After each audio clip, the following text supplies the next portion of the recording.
नमस्ते साथियों, आज के इस वीडियो में अपन समझेंगे कॉग्निजेंस के बाद आपको क्या कार्रवाई करनी है। यानी कि प्रसंज्ञान अगर न्यायिक मजिस्ट्रेट ने ले लिया है उसके बाद एक एडवोकेट के नाते आपको क्या क्या करना चाहिए। यानी कि आपको पार्टी से कैसे बात करनी है।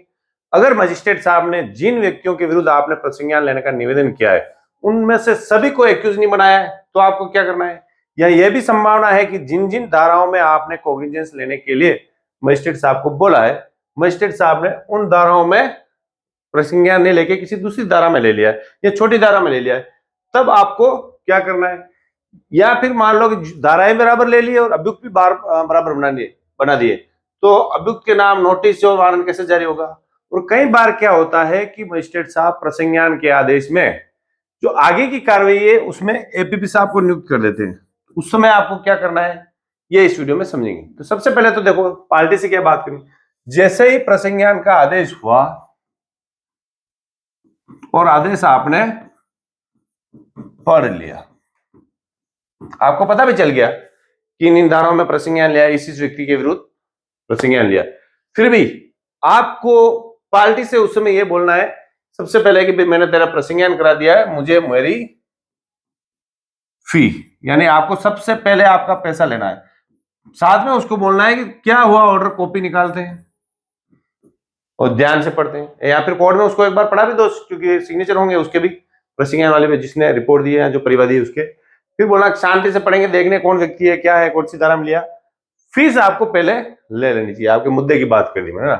फिर मान लो मजिस्ट्रेट साहब ने क्या किया, आपने हो सकता है ए बी और सी डी के विरुद्ध अपराध बनना पाया और आपने इन सबके विरुद्ध प्रसंज्ञान लेने के लिए कोर्ट से निवेदन किया। कोर्ट ने किया तीन व्यक्तियों के विरुद्ध ले लिया, इसको छोड़ दिया। या मान लो आपने 1 2 3 4 अलग अलग धाराओं में अपराध के लिए प्रसंज्ञान का निवेदन किया, मजिस्ट्रेट साहब ने 2 में ले लिया, 2 छोड़ दी। ऐसी स्थिति में आपको क्या करना है, आपको पार्टी से बात करनी है। भाई देख ले भाई, इसको एक तो पार्टी नहीं बनाया, 2 धाराएं कोर्ट ने छोड़ दिए, अगर तू चाहे तो इसमें रिवीजन करके इनको भी जुड़ा सकता है। और कोशिश वो बोलेगा हाँ आप ही कर लो रिवीजन का, नहीं नहीं नहीं वो तो डिस्ट्रिक्ट कोर्ट में होगा, मैं नहीं करता हूँ, दूसरे एडवोकेट से करा लो। भले ही आप करता हो पर फिर भी मेरी सलाह है कि आप खुद ये मत करो, क्योंकि बहुत कम चांस रहते हैं कि उनका नाम जुड़े, बहुत कम चांस रहते हैं कि धाराएं जुड़े, यानी कि 90% चांस नहीं रहते। फिर जाओगे पार्टी नाराज होगी, इसलिए ये अपने कहते हैं ना कि ये माला दूसरे के गले में ही पहना दो अच्छा है, और आपको फीस भी नहीं देगा, फीस यही फीस में कराएगा काम, इसलिए कहना नहीं मैं नहीं करता हूँ आपसे करा लो। और बाकी आप करना चाहो तो आपकी इच्छा, मेरा प्रैक्टिकल अनुभव है लंबे समय से कि ये काम अपने हाथ में नहीं लेना, अपने जो करवा दिया है अब उसमें लड़ेंगे। और मान लो मजिस्ट्रेट साहब ने आप जो चाहते हो उन सारे व्यक्तियों के विरुद्ध प्रसंज्ञान लिया और सभी धाराओं में ले लिया है, तो फिर क्या होगा, फिर कोर्ट से क्या होगा, सम्मन निकलेंगे। सबसे पहले वारंट भी निकलते, पर आजकल वारंट पहली पेशी पे नहीं निकालते हैं। सबसे पहले क्या निकलेंगे, सम्मन निकलेंगे, क्योंकि पहले उसको सूचना दे दी, एक बार नोटिस हो गया, नोटिस के बाद कॉग्निजेंस हो चुका था, तो अब क्या निकलेंगे, सम्मन और वारंट निकलेंगे। और वो आगे क्या कराएगा, अपनी कोर्ट में जमानत कराएगा, है ना। तो सम्मन और वारंट या तो आपको बरके देने या कोर्ट बरके देगी। आप मजिस्ट्रेट साहब से पूछ लेना साहब हम बरके दें या कोर्ट से जारी होंगे। कई कोर्टों में देखा गया है कि पार्टी बरके देती है और कई कोर्टों में कोर्ट अपने आप सो मोटो भर देती है। तो ये आपको ध्यान रखना, ऐसा नहीं कि आप सम्मन वारंट भरोगे नहीं, सूचना होगी नहीं, फिर मामला लंबा चलता रहेगा। फिर आपको प्रसंज्ञान का जो ऑर्डर है उस ऑर्डर को पढ़ना है। उसमें क्या लास्ट में एक फाइल में बताऊंगा, उसमें प्रसंज्ञान के ऑर्डर में क्या होता है। अंत में प्रसंज्ञान लेने के बाद कार्रवाई एपीपी साहब के हस्ते कर देते हैं, या कभी कभी कार्रवाई परिवादी के हस्ते भी कर देते हैं। अगर एपीपी साहब के हस्ते कर दिए तो भी आप पार्टी को बता दें भाई अब तो आपके वकील सरकारी वकील साहब, अगर आप मुझे रखना चाहते हो तो मेरी ये फीस दो, मैं लड़ूंगा। या आपके इससे रखिए तो भी आप पार्टी से फीस की बात करके अगला मुकदमा लड़ने की बात उससे करें।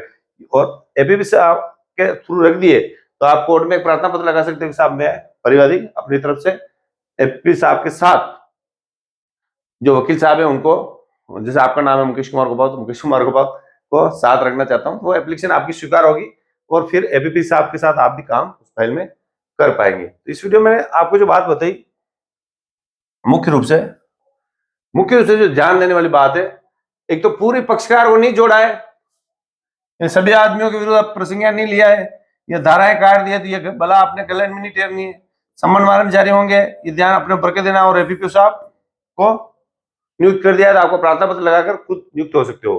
पार्टी से फीस पूरी लेनी है। फिर अपन कुछ और बात करता हूं मैं, देखो, हालांकि ये आज के वीडियो का टॉपिक नहीं था। फिर गवाह, इस पर अपन लंबे से अच्छे से बात करेंगे। उससे पहले मैं आपको बता दूं कि जो एफआर है उसमें जिन अपराध में प्रसंज्ञान लिया है, कॉग्निजेंस लिया है, वो मामला अगर संबंध मामला है तो उसमें गवाह का सिस्टम, और जो मामला वारंट मामला है, यानी जो अपराध है वारंट मामले के आता है, यानी 2 साल से ज्यादा सजा का मामला है, तो उसमें जो गवाही होगी उसका सिस्टम अलग है।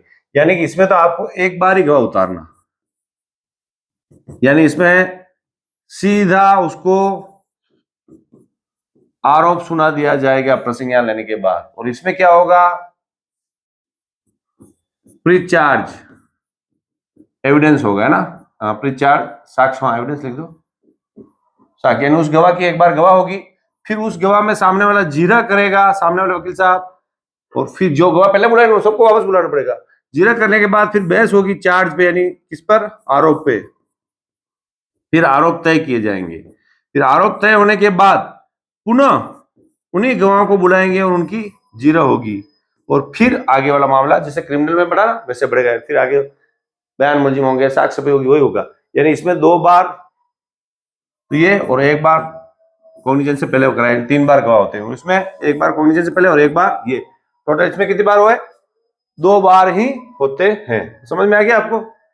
ये भी आपको ध्यान रखना है। इसके लिए आपको क्या करना है, संबंध मामले और वारंट मामले को आपको पढ़ लेना है, तो आपको फिक्स अच्छे से समझ में आ जाएगा।